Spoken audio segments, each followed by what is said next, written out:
Welcome back, dear friends.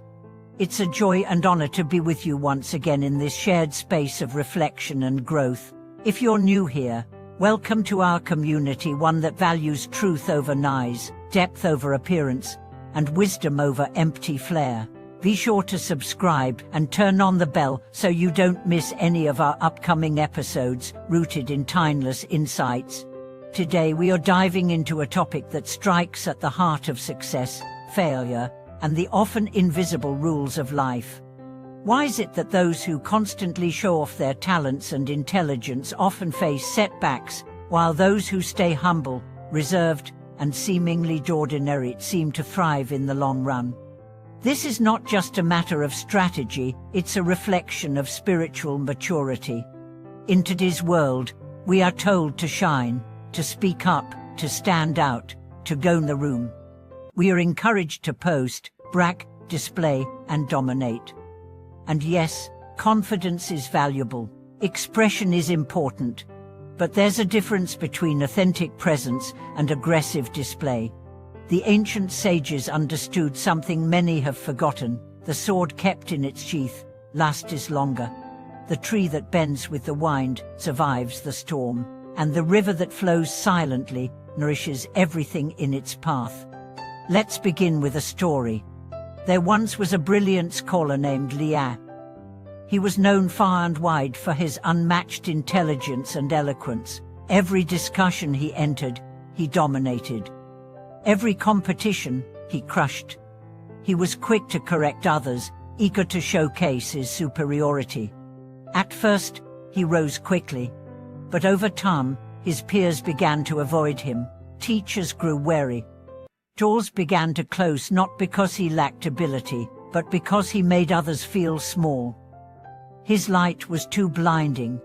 One day, an old monk said to him, "Your brilliance is like fire in the wind. Impressive, yes, but dangerous.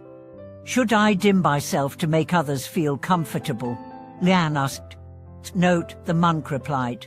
"You should warm them, not burn them." That was the turning point. Liang began to practice restraint. He listened more. He spoke less. He started to ask questions instead of giving answers. Slowly, people returned to him not because of his mind, but because of his presence. This is the first truth. True power is quiet. Not silent, but grounded. It does not rush to prove itself. It does not fear being overlooked. It knows its value, and lets that value speak through action, not noise. Now think about your own life. Have you ever felt the urge to assert your intelligence in a meeting, only to later regret pushing too hard? Have you shown off a skill, only to feel the subtle discomfort of others pulling away? That feeling, that tension, is life reminding you, subtlety is strength. Let me tell you about a woman named Sarah. She was exceptional at her job, detail-oriented, innovative, efficient. But she often found herself passed over for promotions. One day, a mentor told her, "You shine too brightly, too soon. You need to learn to shine steadily." Sarah was confused. "Should I pretend to be less?"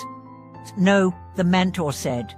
"You should become so solid in your excellence that you no longer need to display it." That was the moment she began to grow differently. She stopped correcting others in public. She began uplifting her teammates. She presented ideas with humility rather than certainty. And within a year, she was promoted not just for her talent, but for her maturity. This is the second truth. Humility is not hiding, it's harnessing. It's not weakness, it's control. It's knowing when to speak and when to be silent. It's knowing that a seed grows underground before it blossoms. In spiritual traditions, this is called hiding your edge, not denying your gifts, but choosing to use them with discernment, because too much exposure invites envy, too much sharpness draws resistance, too much assertion creates tension. Think of the bamboo. It grows tall, but always bows. For now, let's explore what happens when you live this way. First, you own trust. People begin to feel safe around you. They know you're capable, but not competitive. They know you can lead, but you don't dominate. They see your strength, but feel your humility. Second, you preserve energy. Constant self-display is exhausting. Always needing to prove, to perform, to protect your image, it drains you. But when you're content in your depth, you rest more, even in motion. Third, you attract genuine respect. Not the applause of the crowd, but the quiet admiration of those who see clearly. You are no longer a showman, you are a presence. Fourth, you rise naturally. Just like water finds its level, wisdom finds its way. You no longer push for recognition, it comes. You no longer chase validation, it finds you. Let me share a deeply personal example. In my early career, I was eager to be seen as insightful. I'd speak at every opportunity, try to impress everyone, make sure people knew what I had read, what I had studied, what I believed. But something felt hollow. The more I spoke, the less I was heard. The more I tried to shine, the more others turned away. Then I began to study silence. I read the teachings of Lao Tzu, the Buddha, and other quiet masters. I practiced listening. I let others finish their thoughts. I let pauses exist in conversation. And something magical happened. People began asking me for advice, not because I pushed, but because I had become a vessel, not a volume. That's when I understood. In a noisy world, quiet power is magnetic. So ask yourself, where are you pushing? Where are you performing? Where are you leaking your energy through unnecessary display? And what would happen if you chose to hold it, to refine it, to ground it?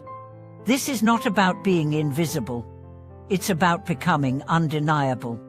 There is a story of a sword so sharp it could cut through iron, but it was never drawn in public.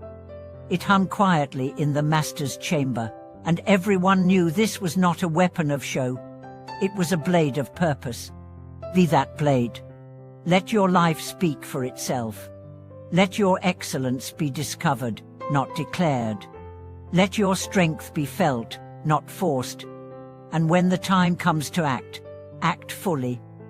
But until then, cultivate your depth like still water, clear, vast, and calm.